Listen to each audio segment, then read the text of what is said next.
Program Director,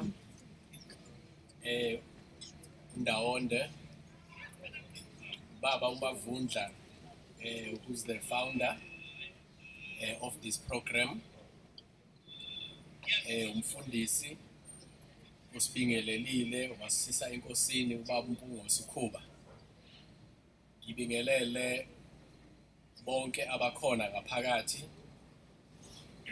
Ushilo ke uMr Mavundla ukuthi wazana nabantu abaningi.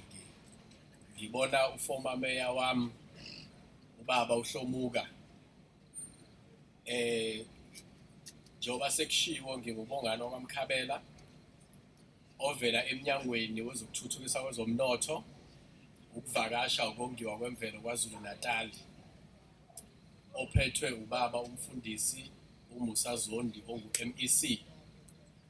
Mhlasimpe colleagues kinina nonke enikhona lana enibahle kanjena. Ngifisa ukuthi nginibongele ukuthi nithole this opportunity ukuthi nibe kule ndawo kuzo networker and as well sizo encourageana one another. Mhlasimpe umuntu will also appreciate the idea kababa uMavundla ukuthi asihlanganise sonke.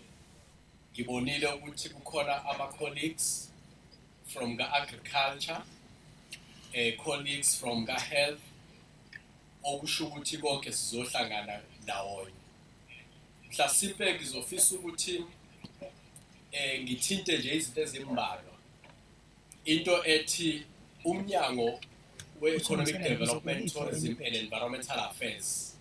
It's a strategic department in our programs that has been designed in particular for developer abantu within the province of KwaZulu Natal. Out of the department as a whole, sine unity ebizwa ngokuthi it's youth economic empowerment that deals directly with our issues abantu abasha.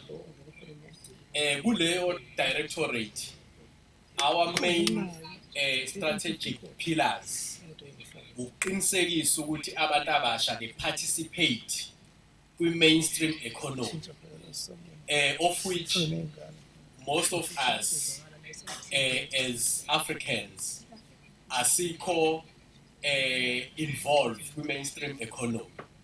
So as a department then sase siba no youth economic empowerment uqinisekisa ukuthi we create a conducive environment for the youth to participate and ikwazi ukuthi izi-develop accordingly. Mhlasimpe I would like to indicate into ethi as a department we have our public entities out 10 at a national level abizwa ngokuthi ama-SOEs, state-owned enterprises or companies. Kodwa lana kwi-provincial government njengoba singenalo thina iparliament sine-legislature sinama public entities and ama-public entities ethu esinawo inhloso yawo ukuthi akwazi ukulekelela kwi-development for abantu abasha. I would like to indicate or to name them. Sine RBIDZ, of which it's Richards Bay Industrial Development Zone. Sizoba ne-Dube Trade Port, eLaphayana Airport, eLames. Sizoba ne-Ithala Development Finance Corporation, Youth Corporation. Sizoba ne-Ezemvelo KZN Wildlife. As well, KZN Growth Fund. Sizoba ne-Tourism and Film Authority. Sizoba no-KZN Economic Regulatory Authority, kanjalo ne-Moses Kotane Research Institute, then Trade and Investment. Mhlasimpe siyafisa uku-indicate into ethi these public entities onke anawo ama-opportunities for abantu abasha, anawo ama-opportunities for ama-graduates, anawo ama-opportunities for ama-in-service training, internships, kukho konke ongakudinga as umuntu omusha.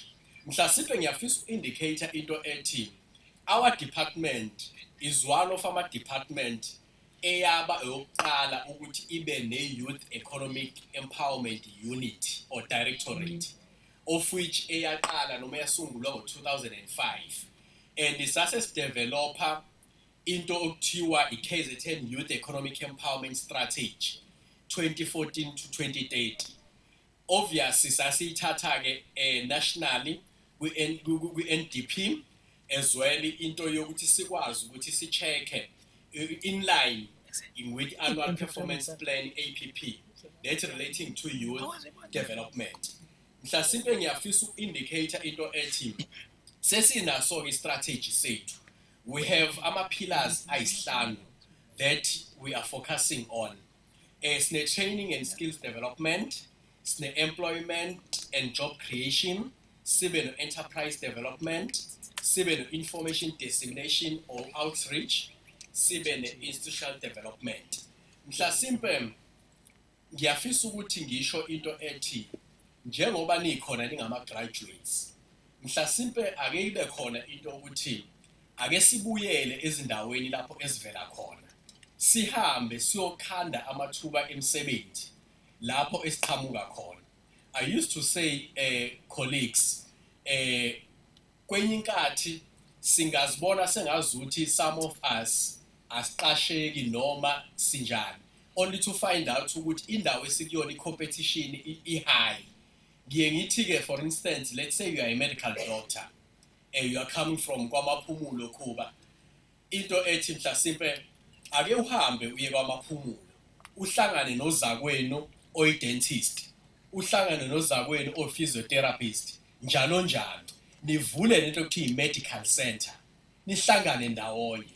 It's where you can create job and it's where nawe ungakwazi ukuthi uphile kangcono. And siya encourage ke lokho ngoba if we are talking about local economic development we are saying ama professions ethu now ake abonakale abe ne-impact ezindaweni esivela kuzona. Kade sixoxa lapha yana esihleli khona sithi for instance kumele sikwazi ukuthi sihambe soba consultants. You are a chartered accountant. Ake ube nento ukuthi awuhambe uyovula i-firm yakho u-government noma i-private sector ukwazi ukuthi ukucele uze uzo-audita noma kube khona umsebenzi ozowenza u-government kodwa ukwenze lokho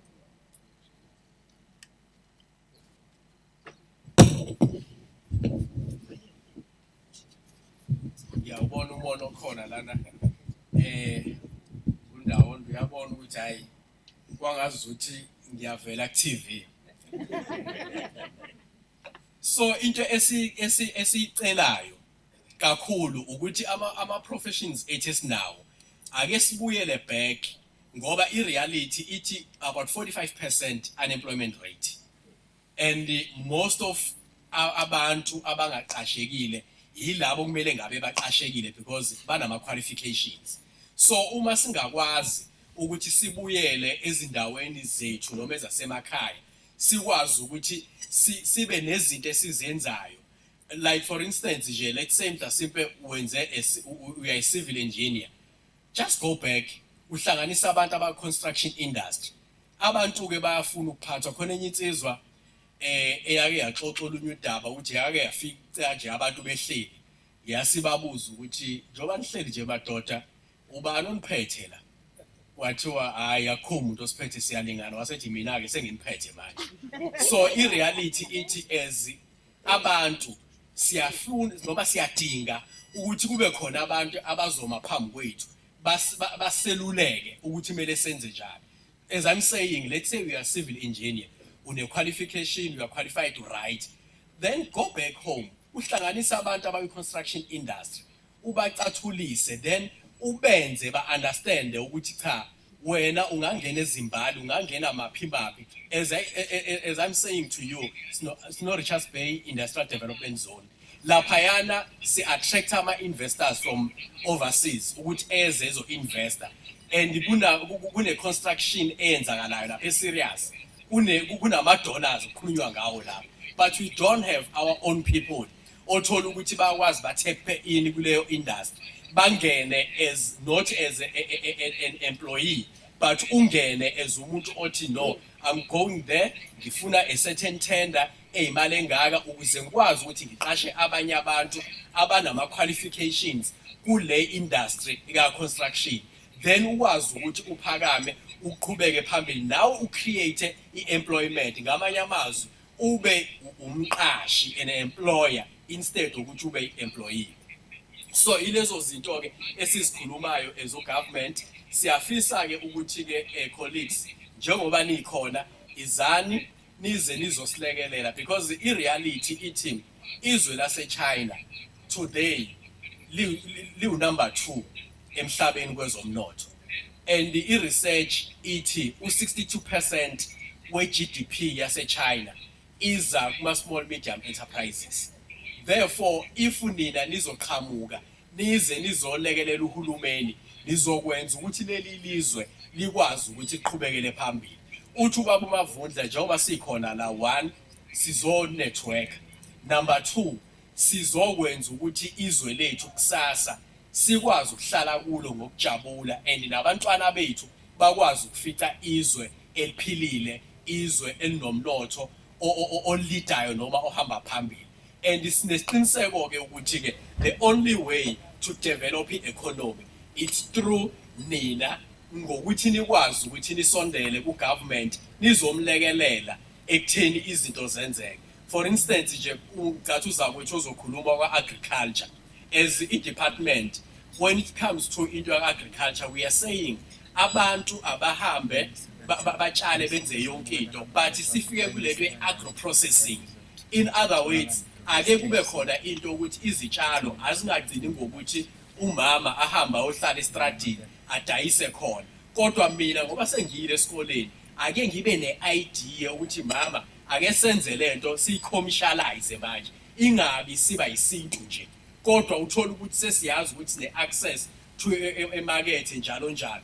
For an example sinomuntu olapha yana kwamaphumulo ngathi uVilavela noma uVelavila, I'm not sure, that a young boy distributor ukhukhumba no nalento no tomato kuma smart shops from eThekwini uzofika eRichards Bay. So oShoprite bonke ba distributor yena. So we are saying iyaphileka, then usuyafika wena uyi-accountant, uyafika wena uyi-auditor njalo njalo uzolekelela abantu kuleyo industry ngenxa yeprofession yakho. So we are saying izani nizolekelela uhulumeni kwezamabhizinisi and izani nizolekelela uhulumeni for creating jobs. I thank you.